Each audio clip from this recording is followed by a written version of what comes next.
My phone started exploding at exactly 6:00 p.m. on Christmas Eve. The first call came from my father, the second from my mother, then my younger brother, then my sister, then numbers I hadn't seen in years. By the time I looked down, I had 23 missed calls and a screen full of angry text messages. "Where are you? The caterer says they haven't been paid. The rental company locked the lake house. The kids are crying. You ruined Christmas." I stared at the phone for a long moment before turning it face down on my desk. Outside my office window at Naval Station Norfolk, the sun had already begun sinking behind the gray outlines of ships tied to the piers. Sailors hurried across the base carrying overnight bags, eager to spend what little holiday leave they had managed to secure. Others were reporting for duty, accepting that Christmas was just another day in uniform. I knew both sides of that life. I'd lived it for nearly 3 decades. This year I wasn't going home, and for the first Christmas in 26 years, I wasn't paying for any of it either. My name is Evelyn Carter, and I'm a 4-star admiral in the United States Navy. Most Americans assume someone with 4 stars has complete control over her life. The truth is a little less glamorous. I can coordinate fleet operations across oceans. I can brief members of Congress without breaking a sweat. I've commanded thousands of sailors through hurricanes combat deployments and humanitarian missions, but for most of my adult life, I couldn't say one simple word to my own family. No. Growing up in Richmond, Virginia, Christmas was my mother's favorite holiday. She spent weeks decorating every room. My father insisted on a real tree every year. The house always smelled like cinnamon pine needles and turkey roasting in the oven. Back then, Christmas meant laughter. Or at least, that's how I remembered it as a little girl. Somewhere along the way things changed. Not all at once, slowly, quietly. Almost so gradually that I didn't notice until years had passed.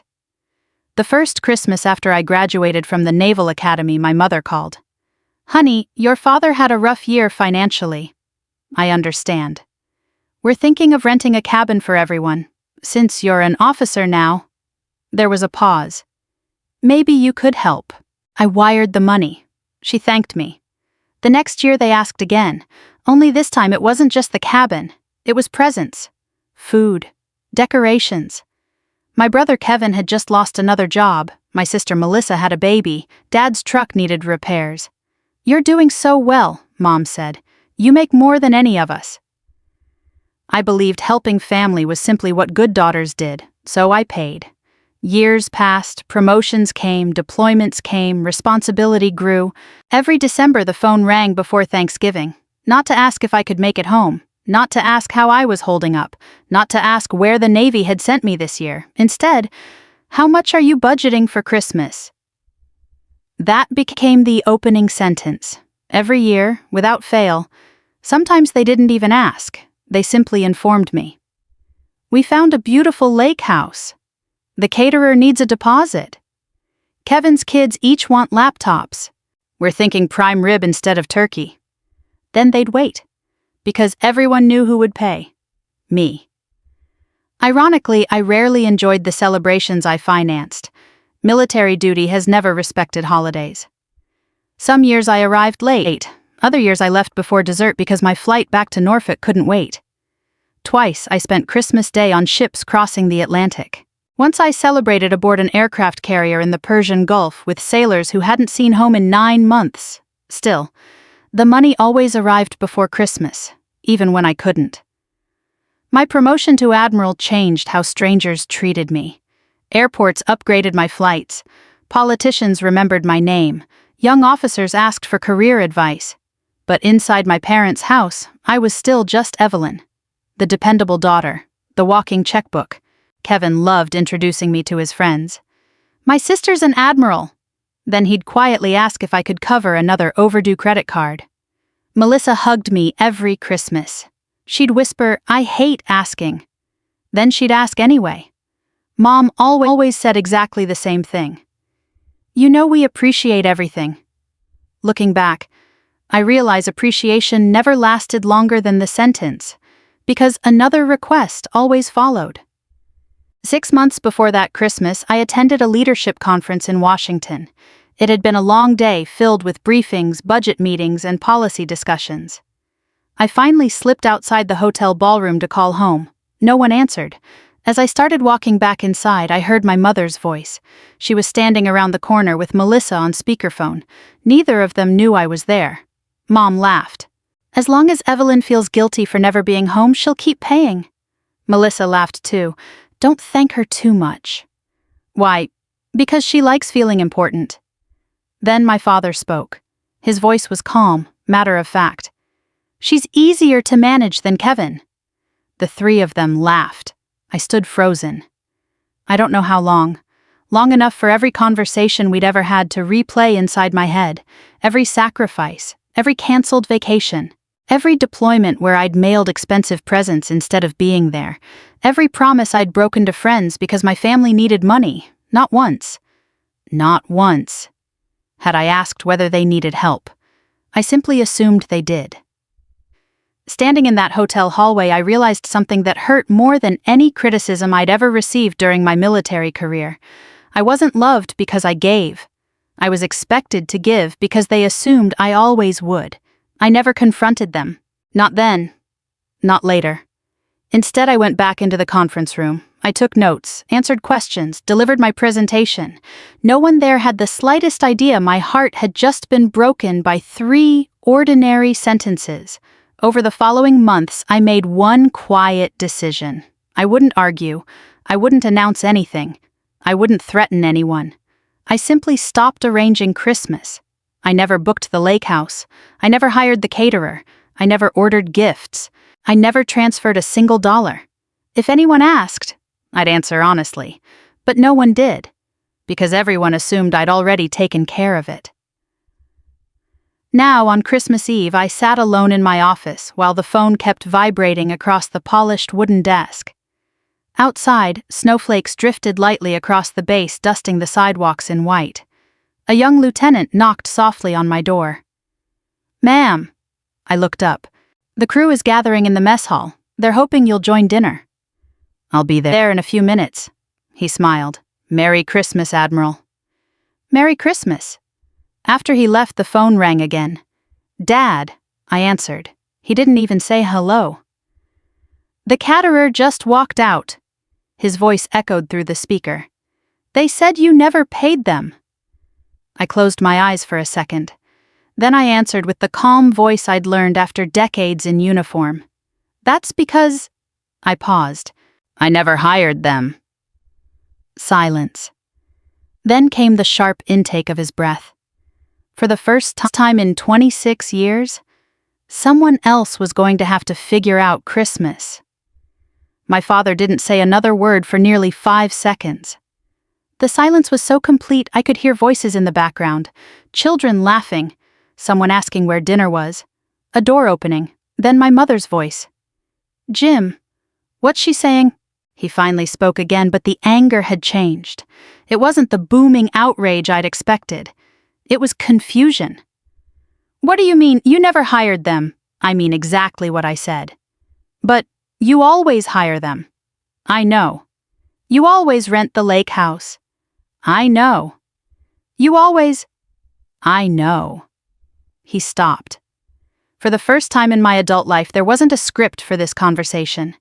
For 26 years, Christmas had followed the same routine. I paid, everyone else showed up. This year, the routine had broken. My father lowered his voice. "So, what are we supposed to do now?" I looked out my office window toward the carrier pier where crews were preparing the evening watch. I answered honestly. "I guess you'll have to celebrate like everyone else." Then I hung up. I didn't feel victorious. That surprised me. People imagine revenge feels exciting, like fireworks, like finally getting justice. Real life isn't like that. Especially when the people hurting you are the same people who tucked you into bed as a child. I wasn't trying to punish them. I was simply exhausted. There's a difference. The mess hall had been decorated by volunteers. Paper snowflakes hung from the ceiling. Someone had placed battery-operated candles on each table. A local elementary school had mailed hundreds of handmade Christmas cards to the base.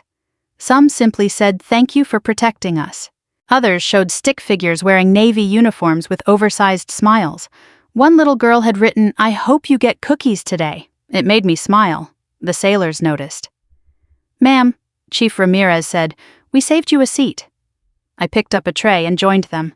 No one asked about my family, no one cared about my rank. For the next hour, I was simply another person eating Christmas dinner away from home. That alone felt strangely peaceful. As I sat there, I found myself thinking about where all this had started. People often assume families suddenly become dysfunctional. In my experience, it happens inch by inch. Growing up, Kevin could do no wrong. He was 3 years younger than I was. If he forgot to mow the lawn, Dad would finish it. If he failed a class, the teacher was blamed. If he wrecked his car, it was bad luck. There was always another excuse. Melissa, our youngest sibling, was different. She cried easily. Mom protected her from everything. If Melissa didn't want to wash dishes because she was tired, I washed them. If Kevin forgot someone's birthday, I bought the gift. My parents called me the dependable one. Back then, I thought it was a compliment. As an adult, I realized it meant they expected me to carry everyone else's responsibilities. Joining the Navy became my escape. Not because I hated my family, because I needed to discover who I was without constantly solving someone else's problems. The Naval Academy wasn't easy. Plebe summer nearly broke me. There were mornings when my muscles hurt so badly I could barely climb out of bed. There were nights I questioned whether I belonged. But every obstacle I overcame gave me something my childhood never had: confidence, discipline, purpose. No one cared whether I was the oldest daughter. No one expected special treatment. Everyone carried their own weight. That lesson stayed with me for the rest of my career. Ironically, it never made it back home. Over the years, my career advanced faster than I ever imagined. Destroyer Squadron, Strike Group, Fleet Command, the Pentagon, then my 4th star. Reporters wanted interviews. Young women in uniform wrote letters saying they hoped to follow my path someday. I answered everyone I could. Yet every December, the conversations back home never changed. Evelyn, the dishwasher, died. Evelyn, Kevin's business is struggling. Evelyn, Melissa's divorce lawyer is expensive. Evelyn, your father needs a new roof. Sometimes I genuinely wanted to help. Other times, I knew they could have managed without me. But guilt has a way of sounding like responsibility, especially when it comes from your parents. A few months before that Christmas, my financial advisor requested an annual review. He spread several folders across the conference table. "Admiral Carter," he said carefully, "there's something I think you should see." He handed me a spreadsheet. It listed every transfer I'd made to family over the previous 20 years. Holiday expenses, emergency loans, college tuition for nieces and nephews, medical bills, mortgage assistance, vehicle repairs, business bailouts, home renovations, family vacations, Christmas after Christmas after Christmas. The total sat at the bottom of the page. $418,763.19. I stared at it for a long time. "I thought it'd be more," I finally joked. He didn't laugh. Instead, he asked quietly, "How much of this has been repaid?" I already knew the answer. Not $1. He folded his hands. "I don't usually comment on clients' personal lives." "I know. But this doesn't look like generosity anymore. It looks like dependency." That sentence stayed with me. Dependency. Not love. Not gratitude. Dependency. Back at my parents' house, things were apparently unraveling. I learned the details later. The lake house reservation had automatically canceled because no deposit had ever arrived. The catering company waited until late afternoon before giving the reservation away. Kevin insisted someone should order takeout. Every restaurant within 20 miles already had hour-long waits. Melissa cried because her children had been promised a perfect Christmas. Dad kept saying there had to be some kind of banking mistake. Mom insisted I must have forgotten. Neither possibility was true. Eventually, they drove back to the family home. Instead of a beautifully decorated holiday dinner, they found frozen pizzas in the freezer. The grandchildren ate those while the adults argued. Around 8 that evening, my phone buzzed again. This time it wasn't another angry call. It was a text message. From my 16-year-old niece, Sophie. She rarely texted me. The message contained one photograph, An old folding table, paper plates, store-brand soda, half-melted ice cream. Several relatives wearing uncomfortable expressions. The expensive Christmas everyone expected was gone. Underneath the picture she wrote, "Grandma keeps telling everyone this is your fault." A second message appeared before I could answer. "I don't think it is." Then another. "Is there something I don't know?" I stared at the screen for several moments. Sophie wasn't asking for money. She wasn't accusing me. She genuinely wanted to understand. For the first time that entire day, someone in my family had asked a question instead of making a demand. I took a slow breath. Then I began typing the truth.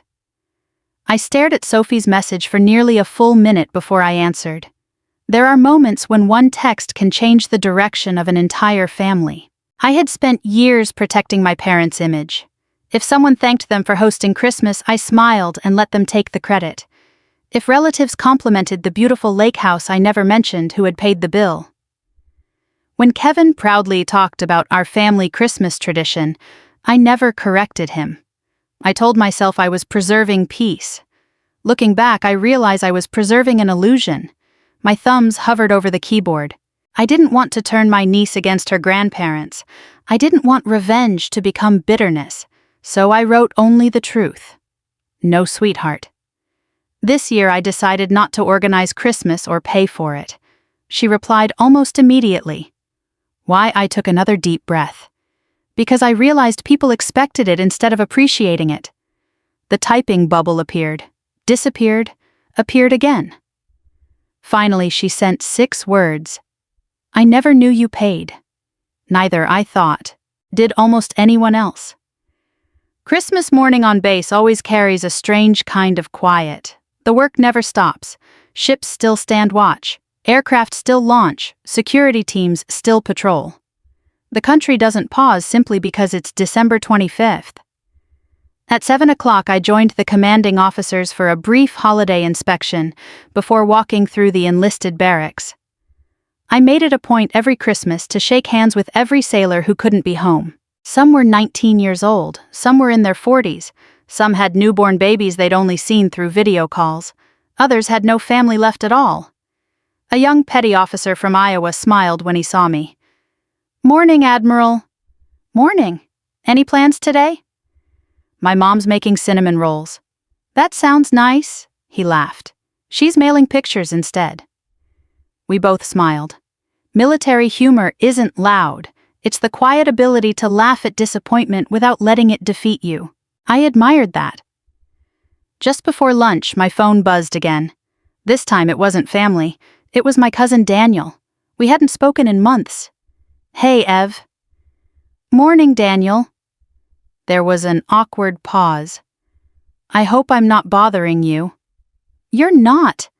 I, wanted to ask something." "Go ahead." "My parents are confused." "About what?" "They said Christmas kind of fell apart." "I heard. They also said you decided not to come." "That's true." Another pause. Then he asked the question nobody else had.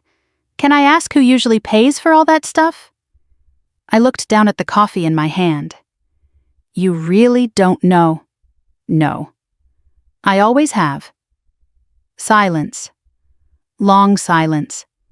Finally he whispered, "Wait." "The lake house?" "Yes." "The food?" "Yes."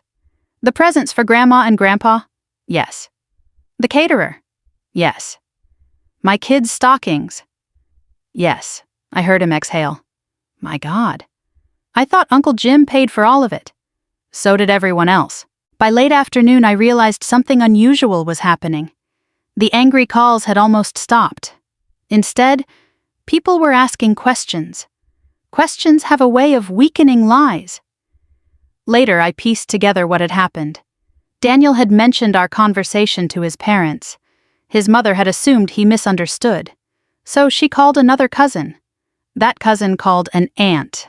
The aunt called my uncle. Within hours, relatives from 3 different states were comparing memories. Little details that had never made sense suddenly fit together. Every Christmas I'd arrived carrying wrapped gifts for everyone. Every Christmas, my father mysteriously handled the reservations. Every Christmas, someone casually thanked my parents for being such generous hosts. No one had ever asked who actually wrote the checks, they simply assumed. Because that's what families often do.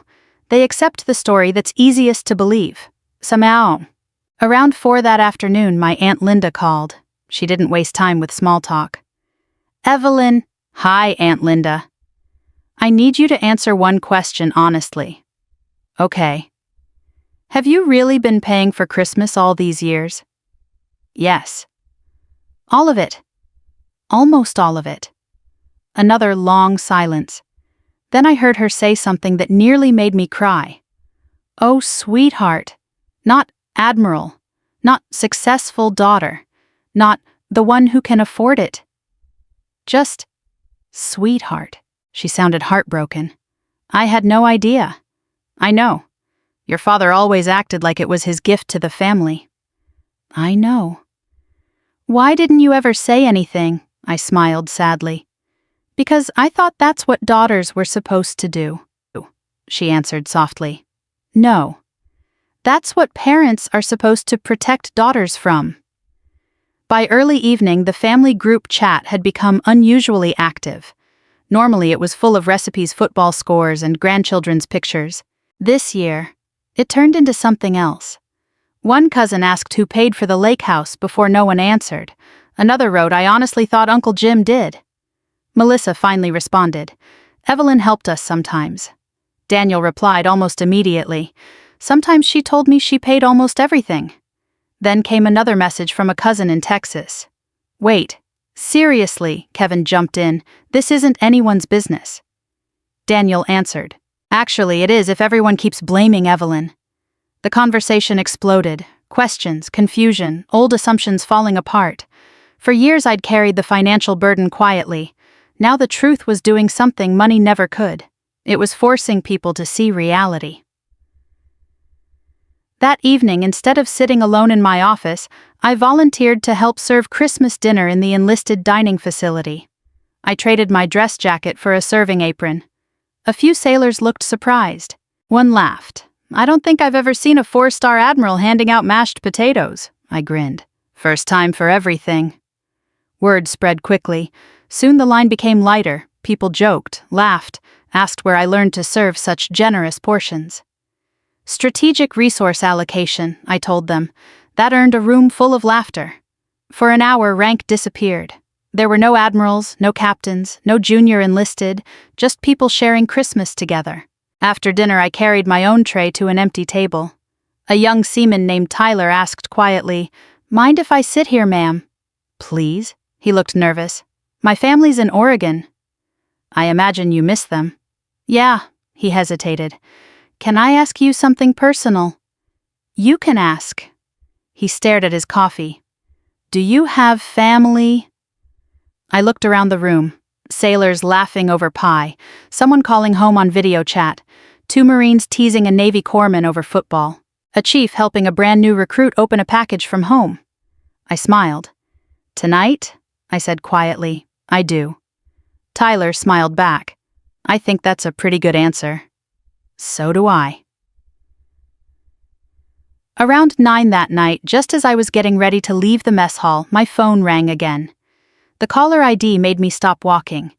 It was my Uncle Frank, Dad's older brother. We'd always gotten along, but he almost never called me directly. I answered. Merry Christmas, Uncle Frank. His voice sounded older than I remembered. Took me too long to make this call. It's okay. No. He sighed deeply. It's really not. What do you mean? I owe you an apology. For what? For believing a story that wasn't true. I leaned against the hallway wall. What story? The one your parents have been telling for years. My heart skipped. He continued quietly. And there's something about your mother and father. He paused. Something they never wanted you to know. I closed my eyes. Somehow, I already knew this conversation was going to change everything. I stood alone in the hallway outside the dining facility, my phone pressed against my ear. The laughter from the mess hall drifted through the open doors behind me, mixing with the distant sound of a ship's horn carrying across the cold December air. For a few seconds neither my uncle nor I spoke. Finally, I broke the silence. "What is it they never wanted me to know?" Uncle Frank let out a slow breath. "I've wrestled with this for years, Evelyn." "So tell me."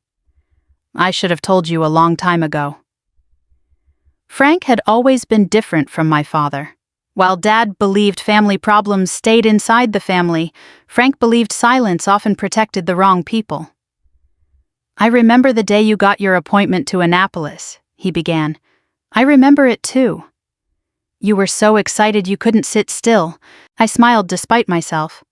I must have read that acceptance letter 50 times. I think it was closer to 100. We both laughed softly. Then his voice turned serious. "Your mother cried after everyone left." I frowned. "Cried because she was proud. No." That single word landed like a stone. "She cried because she said she was losing you. Losing me." Those were her exact words. He paused. "She said once you left home and built your own life, you'd stop needing them." I leaned against the wall. "I never stopped needing them." "I know. But your parents didn't see it that way." Frank explained that after I entered the Naval Academy, relatives constantly praised my determination. At family reunions, people would ask my parents how I was doing. They'd talk about my grades, my training, my promotions, my deployments. At first, my parents sounded proud, but over time, something changed. "The more successful you became," Frank said, "the more your father started acting like your accomplishments belonged to him." "What do you mean?" He'd say things like, "She got her discipline from me," or, "None of this would have happened if I hadn't pushed her so hard." I could almost hear Dad saying it. It sounded exactly like him. I figured that was normal. It would have been. "So what changed?" Frank sighed. "The money." According to my uncle, the first time my parents accepted financial help from me, they were embarrassed. Dad had lost overtime at work. Mom was worried about paying property taxes.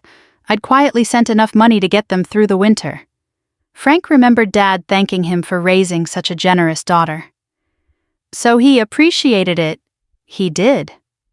At first." "What happened?" "The second time was easier. And the third easier than that." "Exactly." Frank's voice grew heavier. Eventually asking became expecting. I closed my eyes. That sentence explained 20 years of my life better than anything else ever had. "There was another thing," Frank continued. "What? They started competing. Competing with who? Other relatives." I frowned. "I don't understand." "They wanted people to believe they were hosting the biggest, nicest Christmas every year." "The lake house." "Exactly. The expensive decorations." "Yes. The catered meals. All of it." I remembered neighbors complimenting my parents every December. "Your family always does Christmas right. Your father sure knows how to host. Your mother always goes all out." I had smiled through every compliment, never once saying, "Actually, I paid for it." Frank seemed to read my thoughts. "They let people believe it was their generosity."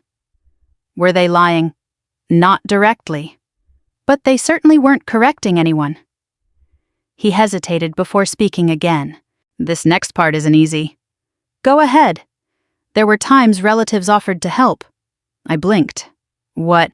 They offered to bring food. They offered to split the cabin. They offered to chip in." I felt my stomach tighten. "And your parents always refused." "Why?" "Because they said everything was already taken care of." "Because of me?" "Yes." My grip tightened around the phone. All those years. People might have helped, not everyone, but enough to make a difference. Instead, my parents had protected an image funded by one daughter. The conversation stayed with me long after we hung up. The following morning, I attended a memorial ceremony honoring sailors who had died during the previous year. Christmas or not, the Navy never forgets its fallen. The ceremony was simple. A chaplain offered a prayer. Names were read aloud. A bell rang after each one. Families sat quietly in the front rows. Some held photographs. Others held folded flags. Standing there in my dress blues, I found myself thinking about sacrifice. In the military, sacrifice has a purpose. You give something so someone else can be protected, so others can live safely. It's voluntary, it's honorable. At home, what I'd been doing wasn't sacrifice anymore. It had become obligation. There is a difference.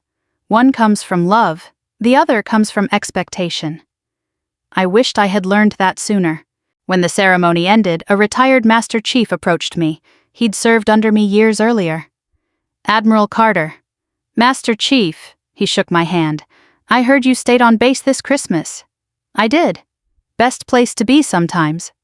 I smiled. Maybe. He studied my face for a moment. You know what I learned after 30 years in uniform? What's that? The people who take advantage of kindness always call it duty. His words caught me completely off guard. I laughed softly.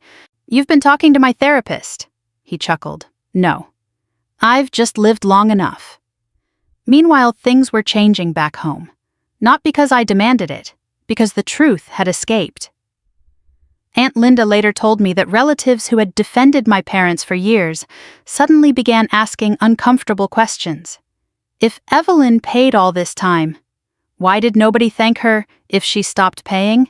Why wasn't there any backup plan if Christmas depended on one person? Was it really a family celebration? Kevin hated those conversations. According to Daniel, he stormed out of the house after accusing everyone of ganging up on our parents. Melissa cried again. This time, however, no one rushed to comfort her. Instead, Aunt Linda quietly asked, Melissa, when was the last time you paid for Christmas dinner? Melissa couldn't answer. Neither could Kevin. My parents remained mostly silent. Reality has a way of making excuses sound very small. 3 days after Christmas, I returned to my office after a series of meetings. My assistant handed me a small stack of mail, holiday cards, a few official documents, and one handwritten envelope with no return address. Inside was a simple Christmas card. No signature, just one sentence. Thank you for reminding us that generosity should never be mistaken for obligation. I read it twice. I never learned who sent it. Maybe one of my sailors. Maybe someone in my family. Maybe a stranger, it didn't matter. The words stayed with me. That evening, as darkness settled over the base, my phone buzzed again. This time, it wasn't a flood of angry calls. It was one voicemail, from my mother. I almost deleted it without listening. Instead, I pressed play. For several seconds, I heard nothing except quiet breathing. Then, her voice. Not angry, not defensive, just tired. Evelyn, she stopped as though searching for words she'd forgotten how to use. I've been thinking. Another long pause. Then, almost in a whisper, she said something I never expected to hear. Maybe, her voice cracked, maybe we went too far. The message ended there. No excuses, no requests, no mention of money. Just 6 words that carried the weight of 26 years. For the first time since Christmas Eve, I believed reconciliation might actually be possible. But I also knew something else. If we were going to rebuild our family, it couldn't be built on guilt ever again. I didn't call my mother back. Not that night, not the next morning, not because I wanted to punish her. Because I needed to know whether those 6 words had come from genuine reflection or simply from the discomfort of being exposed.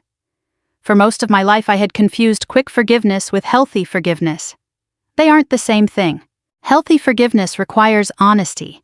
Quick forgiveness often demands silence. I'd already spent too many years choosing silence. The week after Christmas, Norfolk settled back into its normal rhythm. Holiday leave ended, ships resumed training schedules. Meetings filled my calendar. On the surface, everything looked exactly as it had before Christmas. Inside, however, something had changed. For the first time in decades, I wasn't carrying the weight of everyone else's expectations. I slept better, I laughed more. Even my executive assistant noticed. You seem lighter, Admiral, I smiled. I think I finally unpacked something I've been carrying for years. She nodded politely, probably assuming I meant work. I didn't explain. Some victories don't need witnesses. 3 days before New Year's Eve, my phone rang again. Dad. This time his voice sounded older, not weaker, just tired. Your mother hasn't been sleeping. I waited. She keeps replaying everything. Still I waited. Finally he asked, would you come home just for one afternoon? I don't know. I understand. There was another long pause.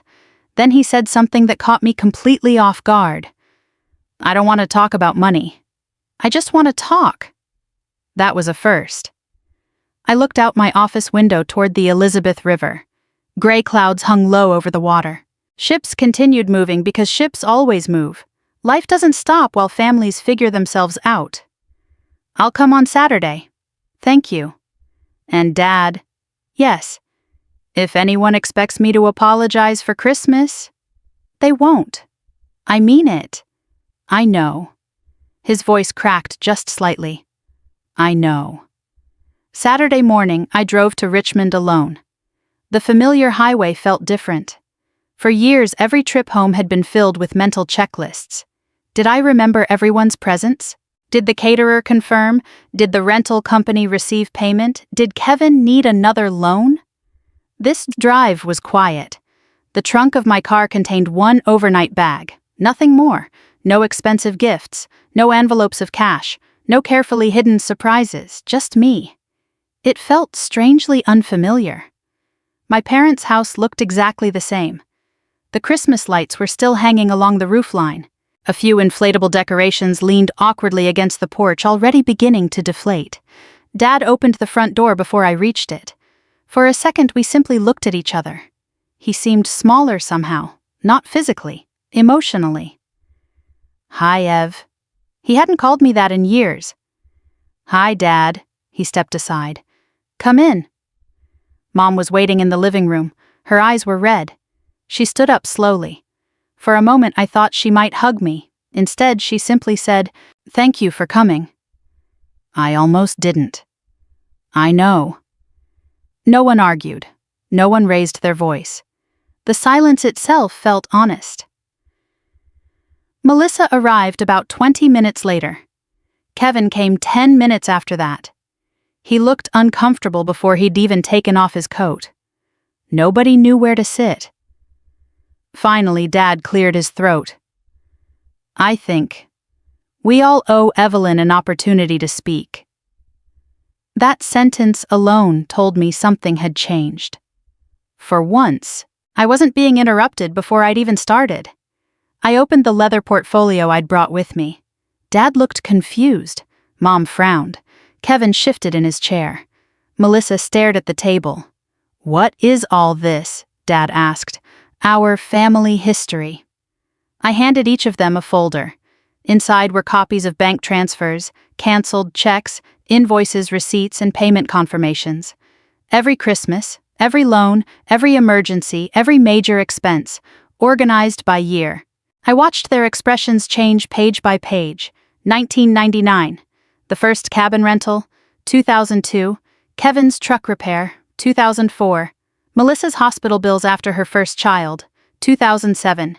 The kitchen remodel. 2010. The family Disney vacation. 2013. Dad's roof replacement. 2016. Kevin's failed landscaping business. 2019. Christmas at the lake. 2022. Melissa's divorce attorney. 2025. The last Christmas I paid for. No commentary, no accusations, just facts. The room stayed completely silent except for pages turning. Finally, Mom whispered, I never realized. I looked at her gently. Yes, you did. She lowered her eyes. You just never wanted to add it up. A tear rolled down her cheek. She didn't argue. Because she couldn't. Kevin finally spoke.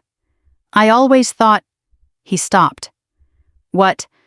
I thought you had plenty. I did. So that made it okay? He looked away. No. It made it easier not to think about. I nodded. Exactly. Melissa quietly folded her hands. I told myself I'd pay you back someday. I know. I never did. I know. She started crying. I'm sorry. For the first time that afternoon, I believed someone actually meant those words, not because she was caught, because she finally understood. Dad removed his reading glasses and rubbed his eyes. I failed you. The sentence hung in the air. I taught you that family takes care of family. You did. But I forgot something. What? Parents are supposed to take care of their children, too. He looked directly at me. I stopped seeing you as my daughter. His voice broke. I started seeing you as the person who could fix everything. I felt tears filling my own eyes. I wanted to help. I know. But I shouldn't have let you. Mom reached for my hand, very carefully, as though she wasn't sure she still had permission. I used to brag about you constantly. I know. But somewhere along the way, she wiped another tear away, I became more excited about what you could do for us than about who you were. Those words hurt, not because they were cruel, because they were true. I took a slow breath before speaking. I need both of you to hear something. They nodded. I'm not angry because I spent money. I'm angry because none of you ever asked what those years cost me. No one spoke. I missed birthdays. I canceled vacations. I postponed relationships. I flew overnight after deployments because I thought Christmas depended on me. I looked at each of them. Do you know how many Christmas mornings I spent exhausted because I'd been traveling for 20 hours? They shook their heads. No, because nobody ever asked. The room became painfully quiet. Finally, I reached into my portfolio one last time. This isn't another receipt. It was a single sheet of paper, a list. My boundaries. Dad looked nervous. Mom looked ashamed. Kevin looked embarrassed. Melissa quietly nodded before I even began reading. I will never again be responsible for funding family holidays. No one objected. If someone wants an expensive vacation, they pay for it. Everyone nodded. If someone has a genuine emergency, I'll decide whether I can help. Not because I'm expected to, because I choose to. Again, no one argued. And Christmas from now on, I smiled faintly, belongs to everyone. Dad slowly folded the paper and handed it back. I think those are fair. Kevin surprised me by speaking next. I'll cook next year. Melissa looked over. I'll handle decorations. Mom wiped her face. I'll make dinner. Dad managed a small smile. I'll buy the turkey. It wasn't about the turkey. It was about responsibility, shared responsibility, something we'd never truly had.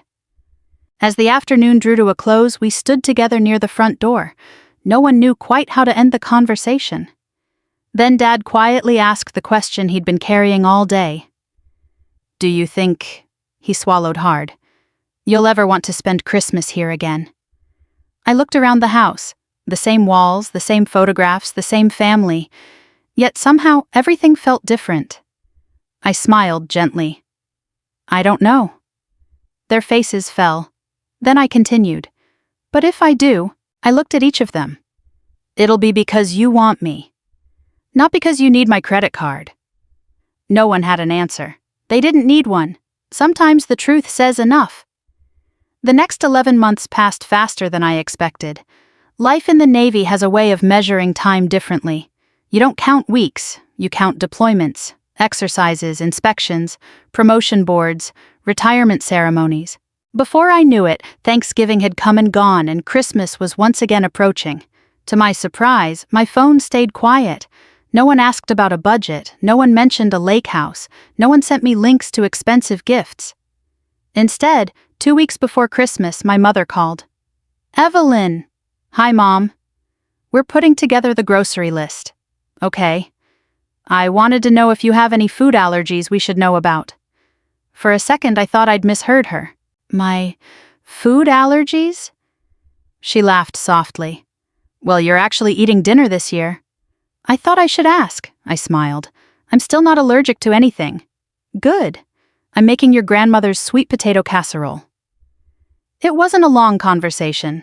5 minutes, maybe. Not once did money come up. When we hung up, I realized something beautiful. For the first time in decades, my mother had planned Christmas around my presents instead of my wallet. Christmas Eve found me driving toward Richmond once again. The trunk of my car looked almost empty. One overnight bag. A small tin of homemade cookies that the chief's mess had insisted I bring. 3 modest gifts. Nothing extravagant. Nothing that would make anyone feel obligated. Nothing purchased to ease guilt. As I pulled into the driveway, I noticed something immediately. No luxury rental cars, no overflowing parking lot, no expensive decorations covering every inch of the yard. Just my parents' modest brick home with warm lights glowing through the windows. It looked peaceful. Dad opened the door before I could knock. There she is. He hugged me. Not the quick, distracted hug he'd given me for years while asking whether I'd remembered the turkey reservation. A real hug. I've missed you. I've missed you too. Those words felt different now, because I believed them. Inside the house smelled exactly like my childhood. Roasted turkey, fresh rolls, cinnamon, pine. Melissa was hanging handmade ornaments with her children. The ornaments weren't store-bought. They were made from popsicle sticks, ribbon, and construction paper. One of them had my name painted across it. Another said, "Welcome home, Aunt Ev." Kevin walked out of the kitchen wearing an apron. I stopped in my tracks. He laughed. I know. I never thought I'd see the day either. You cooking. Don't sound so shocked. What happened to ordering everything? He shrugged. I watched about 50 videos online. The mashed potatoes are pretty good. And if they aren't, we've got butter. We both laughed. It was the easiest conversation we'd had in years. Mom carried the turkey to the table. Dad followed with bowls of stuffing and vegetables. Melissa's oldest daughter placed homemade rolls in the center. Kevin poured iced tea. Nobody directed traffic. Nobody acted like one person was responsible for everything. Everyone simply helped. I couldn't remember the last time I'd seen that in our family. Dad raised his glass. I'd like to say something. The room became quiet. He looked directly at me. For years, I confused generosity with obligation. I told myself I was proud of my daughter. I was. But I didn't treat her like someone I was proud of. His voice trembled. I treated her like someone I could depend on. I forgot she deserved to depend on us, too. He took a deep breath. I'm sorry. Not one person looked away. Not one person tried to change the subject. Sometimes the most meaningful apologies are the ones spoken in front of the people who witnessed the hurt. I reached across the table and squeezed his hand. Thank you. That was enough. Dinner wasn't perfect. The gravy was a little lumpy. Kevin admitted he'd almost burned the rolls. One of the grandchildren accidentally knocked over a glass of cranberry juice. Everyone laughed while cleaning it up together. No one panicked. No one blamed anyone. The evening wasn't expensive. It was real.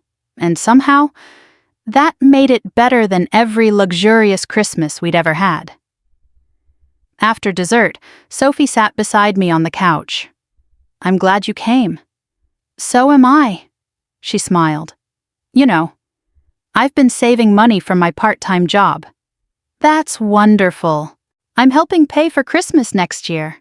You don't have to. I know, she grinned. I want to. Those 2 words nearly brought tears to my eyes. Want to, not have to. That was the difference. That was the lesson I'd spent 26 years trying to learn. The next morning I had to return to Norfolk. Duty called as it always had. Before I left, Mom handed me several containers filled with leftovers. I made extra, I smiled. For me? She shook her head. For your sailors. I looked at her for a long moment. The ones who have to stay on base. She nodded. They're somebody's children too. For a second, neither of us spoke. Then I hugged her, tightly. When I pulled away, I noticed tears in her eyes. "I finally understand," she whispered. "I think we all do." Back at Naval Station Norfolk, I carried the containers into the dining facility. The same young sailors I'd shared Christmas with the previous year were there along with a new group spending their first holiday away from home. Chief Ramirez lifted one of the lids. "Admiral, this smells incredible. My mother made it." He smiled. "Tell her she just became everyone's favorite mom." "I will." As we served food together, I realized something unexpected. I hadn't lost my family. I'd found a healthier way to belong to them. Love had returned. Not because anyone forgot the past, because everyone finally accepted responsibility for it. That made forgiveness possible. People sometimes ask whether refusing to pay for Christmas was my revenge. It wasn't. The revenge wasn't watching dinner fall apart. The revenge wasn't hearing angry phone calls. The revenge wasn't exposing anyone. The real turning point came when I stopped believing that my value depended on what I could provide. The greatest act of self-respect wasn't saying no to money. It was saying yes to healthy boundaries. Boundaries didn't destroy my family. They revealed what needed to change. Once we faced the truth, healing had room to grow. Today, our Christmas celebrations are smaller, simpler, far less expensive, and infinitely richer. Because everyone brings something to the table. Sometimes it's a casserole, sometimes it's dessert, sometimes it's just their time and attention.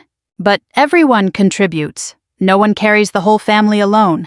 I've spent my career serving my country with honor. Now I've learned that honoring yourself is just as important. If you're carrying a burden that was never meant to be yours. I hope you'll remember my story. Sometimes the strongest thing you can do isn't giving more. Sometimes it's quietly, respectfully saying no more. You may discover, as I did, that the people who truly love you will eventually learn to meet you where you are. And if this story touched your heart, reminded you of someone you love, or encouraged you to set healthier boundaries in your own life, I'd be honored if you shared it with someone who might need to hear it. And if you'd like to hear more stories about family resilience, second chances, and finding strength with dignity, I warmly invite you to subscribe and join me again. Until next time, take care of the people you love, and don't forget to take care of yourself too.